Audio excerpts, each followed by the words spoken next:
Welcome back to The Inspired Entrepreneur with Heather Hope.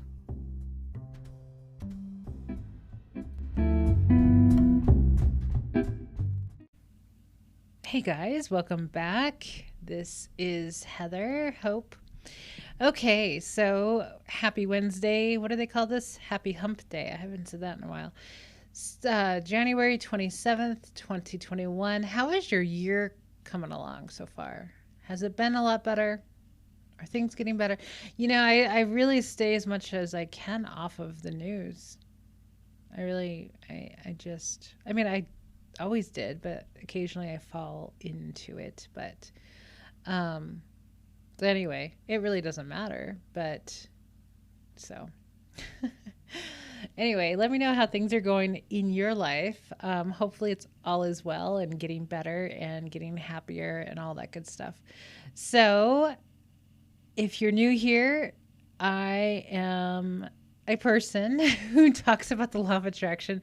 I've been teaching the law of attraction since I learned about it, probably. 2007 is when I learned about it, when I first heard about The Secret, and that's how I learned. And I used to be a psychotherapist for about, I think, 12 or 14 years. And when I found out about The Secret, I was in my training to do hypnotherapy. And that's how I found out about it because, hypnotherapy schools are like into that stuff. So, which is pretty cool. It's an awesome environment. So 2007, what year is this year? 2021. I started teaching law of attraction and business a couple of years ago, and got into coaching about 6 or 7 years ago. I no longer coach, but I do teach. So I'm here, I'm writing books, and I'm podcasting. That's essentially my life right now. In addition to becoming a realtor and a loan signing agent, and because I have a real huge passion for real estate. And I used to be a realtor many years ago, but so doing some other things to get out of the house, see people, not that it's the greatest time ever to go out of the house and see people, but eventually I will. But the craving of I need to go drive and go be around other humans for a little while because there's some cool people out there and make more money even. That's cool too. So I went in that direction. But for law of attraction's sake, I have my podcast and I have my book that I wrote with the same name. And I have some other books and I'm writing more books this year. My goal is actually to write one book a month, if you could believe that. But it may happen. I think it might. I haven't written down anything yet, but it's percolating in my head. I'm looking for a planner that will help me with planning out my year. So anyhow, pick up the book. It's on Amazon called The Inspired Entrepreneur. It's 366 Days of Inspiration for the Entrepreneur. Let me know what that's called. Now, in the Christian world or whatever, those books, like the daily books, are called devotionals. But I'm pretty sure devotional doesn't apply to my book, right? That's correct? I'm asking you guys. What would you call it? What do you call this book? I don't know what to call it when people say, because I say inspirational, and I think I know that can be perceived as a religious, I want to say spiritual, but it's not. I don't think people say spiritual in the same context as we do. I don't know. I don't think about it too often, but when it comes up, it's well, it's a daily book, and I don't know what that means. So it's one of those things. Let me know what you would call this book. If you have it or you understand what it is, tell me what you would call it. Anyway, I'm all into definitions and using correct words. I'm really one of those people, very much using the right words. I don't always, but I really am big about it. I love reading the dictionary. So that's me. Okay, let's jump into this day's message, January 27th, from the book, The Inspired Entrepreneur. It's a quote from Abraham Hicks. Talk as if you want I'm sorry. Talk as if what you want is in the process of coming. So I've heard them say, well, also, occasionally Neville Goddard pops in my world, and he's really big on this about, well, they all are, but about talking. Well, usually it's talking as if it's happened, like it's already done. But a lot of times when we talk about something that we really want as if it's already done, kind of puts people in a vibrational place that they don't really want to be in. Does that make sense? Kind of like affirmations. Saying, well, I'm a millionaire, but you're not. And a lot of times if you say you're a millionaire like that, I'm a millionaire. It's what Abraham says, activating this end, the one end of the stick that you have some resistance on.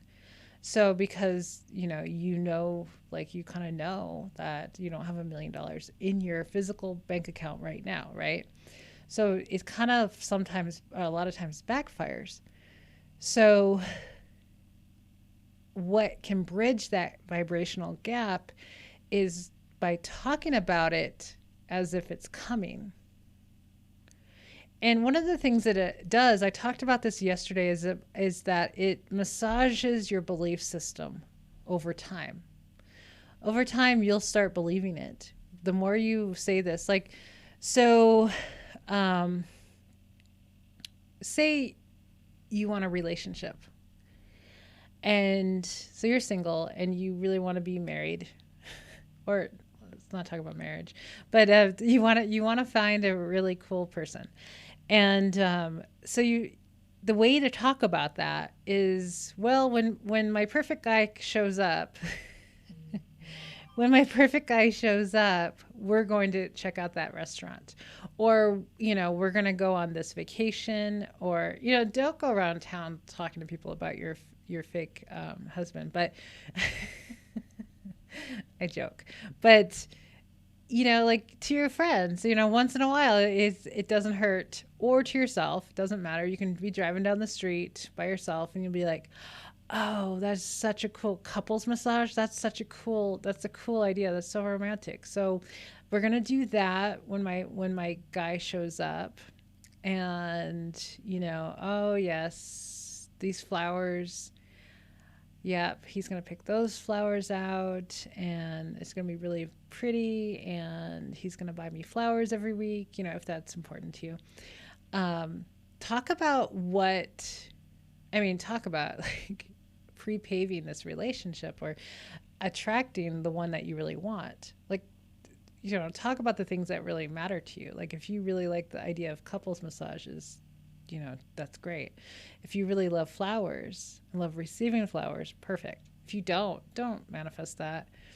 I always manifest guys that give me flowers. And I legit don't care too much about flowers.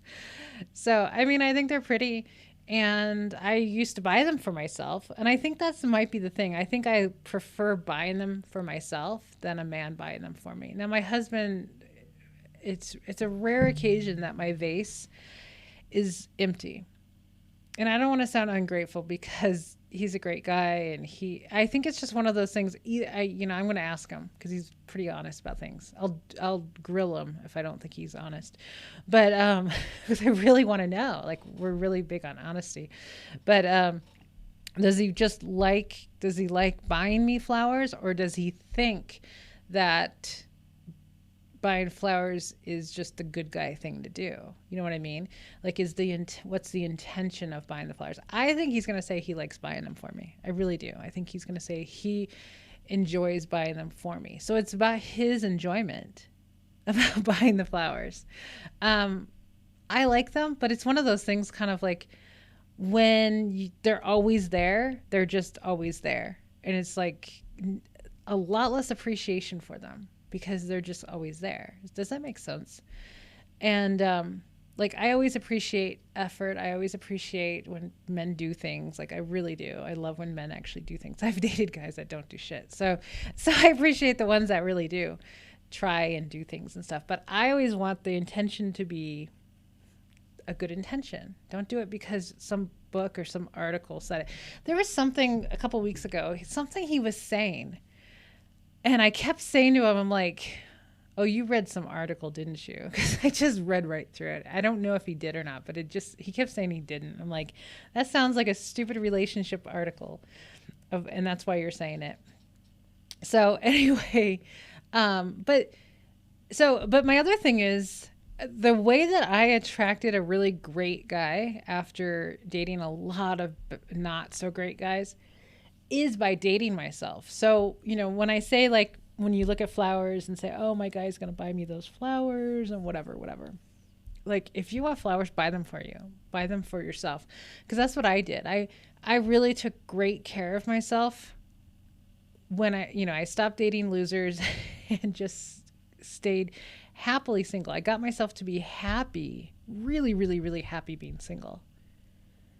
And I let go of all these guys I was talking to and seeing and stuff.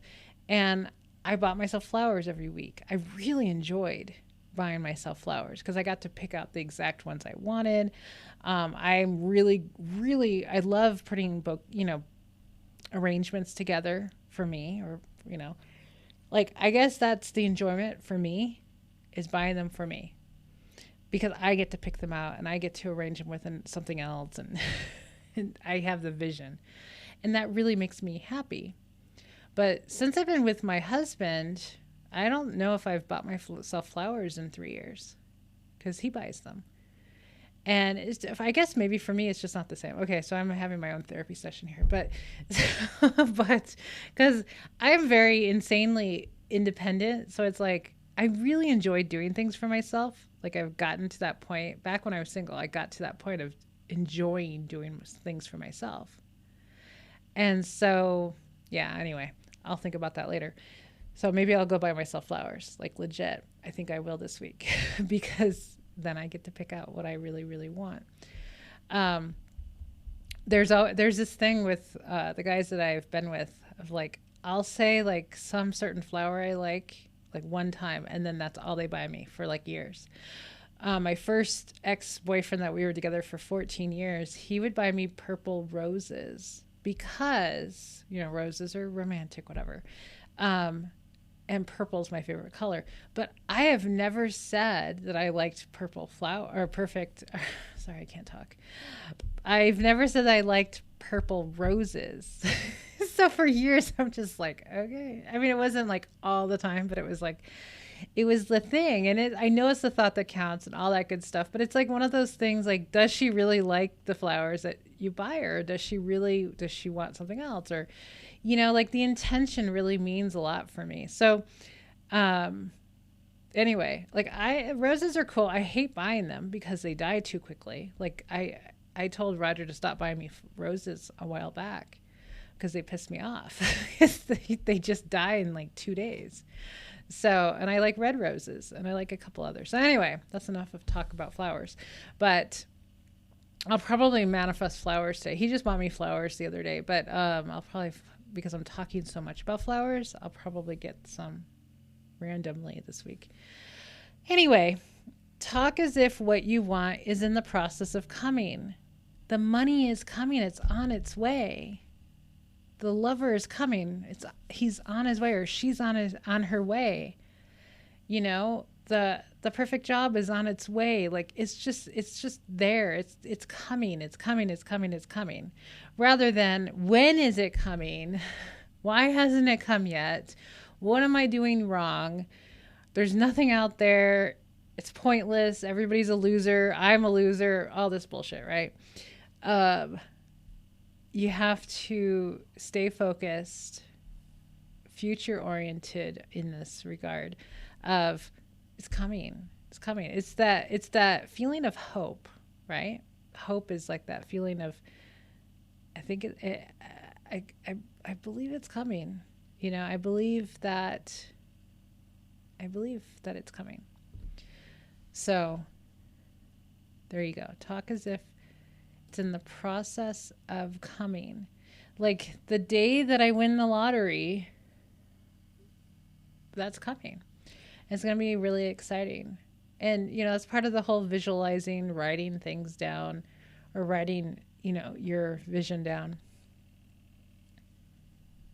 So let me know. Come on over to YouTube if you're not over on YouTube, and make a comment on this video of something that you know is coming. Tell me the things that are coming for you. What's in the process? It's in the process of coming to you. Okay, guys, I'm going to let you go. I know it's kind of short today, but I need to go get some more water, and I need to go to the bathroom. So, not that you needed to know that, but thought I'd share. So, have an amazing rest of your whatever day it is, Wednesday, and I'll be back tomorrow. Bye, guys.